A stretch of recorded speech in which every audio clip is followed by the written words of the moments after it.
All right, good afternoon, everyone. Wanted to do something a little different today. I have on this mask because I am with a very special person, Miss Maria.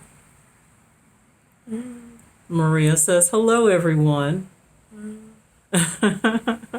All right, so she did say it was okay for me to record this video. I wanted to talk about when you see a person with special needs. I think that in our society, a lot of times people will stare, they'll stop and stare. When Maria was younger, I used to do my best to prepare her for that. I would tell her that, a lot of people are not familiar with folks with special needs. And so a lot of times there's not malice or disrespect intended in the stare. Most of the time it's curiosity. However, as a special needs person, or if you're a caregiver or a parent of a special needs person, when you get those repeated stares, if you're not in the right place, it can definitely wear on you. Because people will come up to you and they'll say, "What's wrong with her?" And they don't mean it in a necessarily nasty way.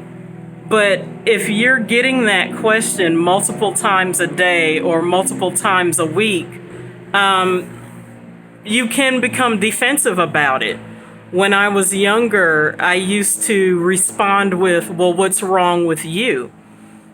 Because I wanted people to see that that question is rude. And so I wanted to put the mirror back in their face. Now that I'm a little older and hopefully wiser, I tend to revise the question. So I'll say, are you asking what her diagnosis is? Are you wondering what her condition is? Because number one, I didn't want Maria to think that something is wrong with her, because she is perfectly made exactly how God intended her to be.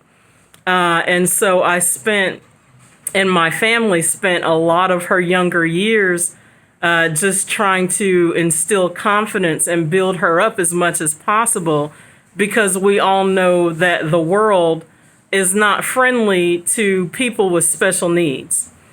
And I think that education is the key, because the more we learn about those that are not like us, the more comfortable we become, the more we're able to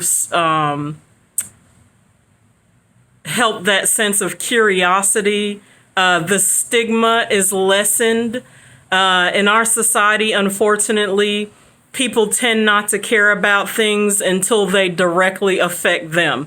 So a lot of my audience are going to be people who already know this information, unfortunately. But hopefully we'll be able to move our society forward by sharing it with people who do not have that knowledge. So if you know someone who is not aware of special needs people, please send this information to them. They could definitely benefit from it. So when you come across a family or a person with special needs, it is more appropriate just to say hello, ask them how they're doing.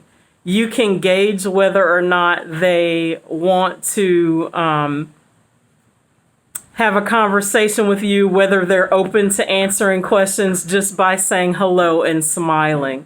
So you would approach them the same way you would approach any typical person. Based on your response from that, you can either ask, "May I ask, what is your condition?" Or, something along those lines. Please do not start out with "What's wrong with you?" It is not meant to be a nasty question. However, it can come across as a nasty question.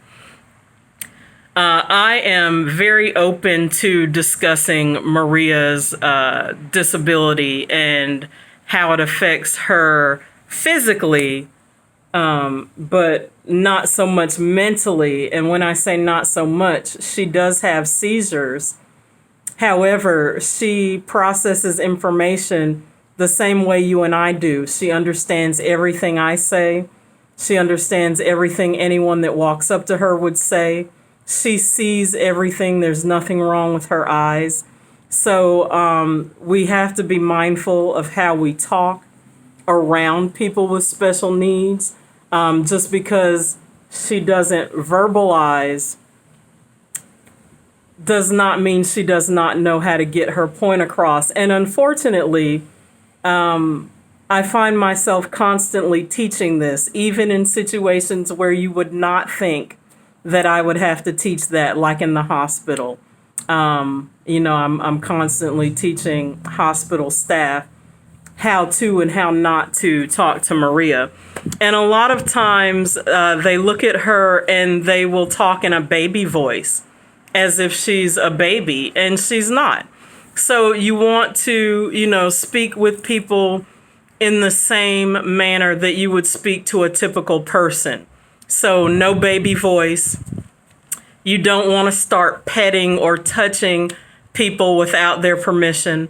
I think that's more understandable now in the pandemic, but you would not believe how many times people will just walk up to Maria and just start touching her, or whatever it may be. So, just be mindful of respecting people's boundaries, especially when you don't know what they are when you first meet them. Start out a typical conversation. Either they're going to engage you in the conversation or they're not. And be okay with that, because not everyone is in a place where they want to answer questions. Everybody's fighting a battle. So, you can gauge their energy based on what they say back to you. So just wanted to get this quick message out. I appreciate you all's time. There's nothing wrong with wanting new knowledge, with gaining new knowledge. We just have to be mindful of the way that we ask for that information. So Maria and I are sitting out here on the porch. It's a beautiful day in South Florida. I hope you all are having a great Saturday with your loved ones. It's almost the holiday season, so enjoy every moment that we're gifted. And yeah, I will be recording very soon. Maria, you want to say bye-bye to everyone? All right. We hope you have a great day. Take care of yourselves. Bye.